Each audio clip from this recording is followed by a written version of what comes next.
Assalamualaikum warahmatullahi wabarakatuh dan salam sejahtera.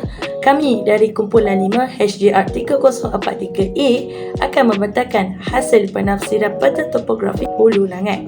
Ahli kumpulan kami terdiri daripada Muhammad Amirul Aiman bin Zahari, Siti Aisyah binti Azhari, saya sendiri Ainin Sofia binti Muhammad Razaini, Nurul Fatihah binti Ghazali dan Henry Lau Wen Kui. Pengenalan.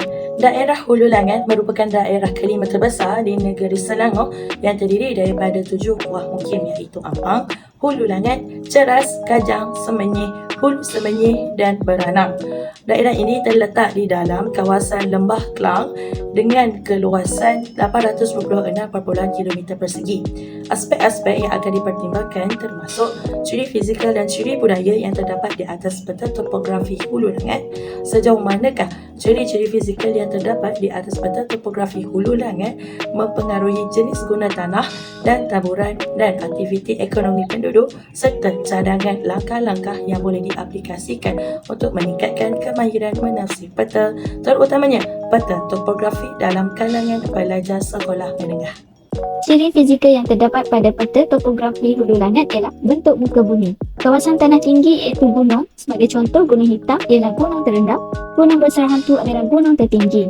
Seterusnya bukit. Sebagai contoh, Bukit Berak adalah bukit terendah, maka Bukit Enjin ialah bukit tertinggi. Kawasan Tanah Pamah iaitu di kaki bukit, sebagai contoh Kampung Bertam, Kampung Esok dan Kampung Tekik iaitu kawasan penanaman pokok getah dan tanaman pokok baka. Sistem saliran ada 3 pola saliran, antaranya ialah pola saliran ranting, iaitu beberapa cabang sungai yang berpunca daripada satu sungai yang utama, sebagai contoh Sungai Semenyih dan diikuti dengan Sungai Batangsi dan Sungai Nok. Pola saliran sepunca pula ialah sungai yang mengalir dari bukit-bukit seperti Sungai Tetap, Sungai Gobak yang terdapat di bahagian barat laut dan timur laut peta. Lembangan saliran pula terdiri daripada sungai yang berpunca daripada taburan semula jadi, iaitu lembangan yang kebiasaannya terdapat di kawasan Tanah Pamah seperti lembangan Sungai Langat dan diikuti Sungai Langat. Tumbuh-tumbuhan iaitu hutan primer yang terdapat pada peta topografi Hulu Langat. Sebagai contoh, tambahan hutan rizab Hulu Langat pada tenggara peta dan hutan rizab Ampang pada bahagian barat laut peta. Ciri budaya boleh dimaksudkan dengan ciri yang terhasil dari aktiviti manusia seperti pertanian, perlombongan, pertempatan, industri, pengangkutan dan sebagainya. Untuk pertanian, taburan tanaman getah yang terdapat di peta topografi Hulu Langat di bahagian barat daya peta iaitu di ladang Sungai Jelah dan Sungai Lalang. Ianya juga terdapat tanaman kelapa sawit dan juga pokok baka.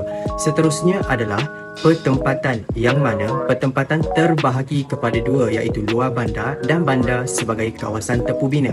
Kawasan bandar akan mempunyai kemudahan akses pelbagai kemudahan manakala luar bandar didiami oleh penduduk kampung seperti Kampung Bukit Paya dan Sungai Lalang di bahagian barat daya peta. Bagi pengangkutan pula dipecahkan lagi kepada lebuh raya tunggal yang menghubungkan logik air Ampang ke Taman Seri Ampang, jalan tunggal dari Kampung Simpang Balak ke Kajang, jalan kereta api dari Kampung Pangsun ke Ampang Campuran serta mempunyai lorong berkereta motor. Bahagian perlombongan pula didapati di bahagian barat daya peta ditafsir dengan pengeluar agregat pembinaan iaitu Sunway Quarries Industri serta mempunyai industri berat sebagai pemprosesan bahan mentah dan menyediakan pelbagai perkhidmatan seperti hospital, sekolah, mahkamah dan sebagainya. Berdasarkan peta topografi Hulu Langat, bentuk muka bumi di daerah Hulu Langat terdiri daripada jenis tanah pamah sehingga berbukit tinggi yang membentuk gunung.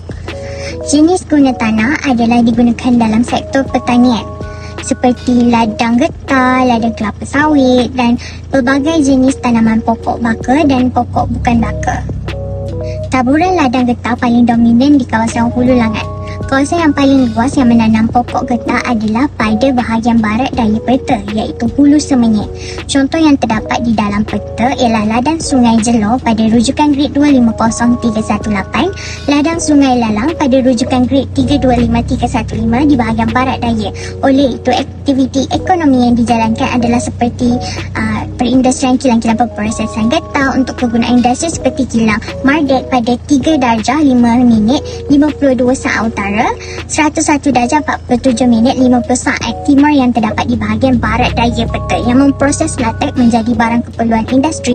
Selain itu, terdapat taburan ladang kelapa sawit berada di bahagian barat daya seperti ladang Chang Tiang Fo, ladang Kejang, ladang Sungai Lalang dan ladang Sang Fo.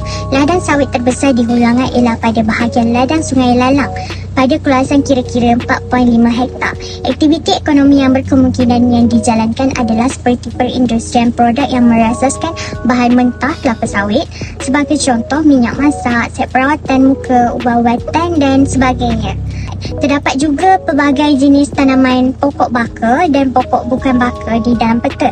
Taburan pokok baka berada di antara barat daya dan barat laut peta. Contohnya ladang Dominion pada rujukan grade 298339. Terdapat juga taburan pokok bukan baka pada bahagian tenggara dan barat laut. Dengan adanya ladang-ladang ini, penduduk setempat akan menjalankan ekonomi perniagaan dan peruncitan kecil-kecilan berasaskan hasil tanaman pokok mereka. Pada bahagian barat laut peta topografi Hulu Langat terdapat beberapa pola saliran reranting terdiri daripada beberapa cabang sungai yang berpunca daripada satu sungai utama iaitu Sungai Semenyih yang diikuti dengan Batangsi, Sungai Nong, Sungai Kemong, dan terdapat juga pola saliran jejari dan sepunca yang terdiri daripada sungai-sungai yang mengalir daripada bukit-bukit seperti Sungai Tutak dan Sungai Gobda yang terletak di bahagian barat laut dan timur laut peta.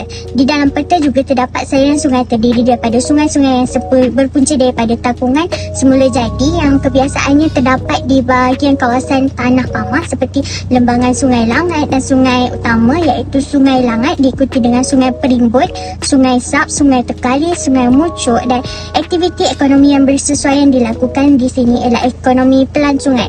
Hulu Langat menjadi daya tumpuan pelancong kerana mempunyai pelbagai daya tarikan alam semula jadi.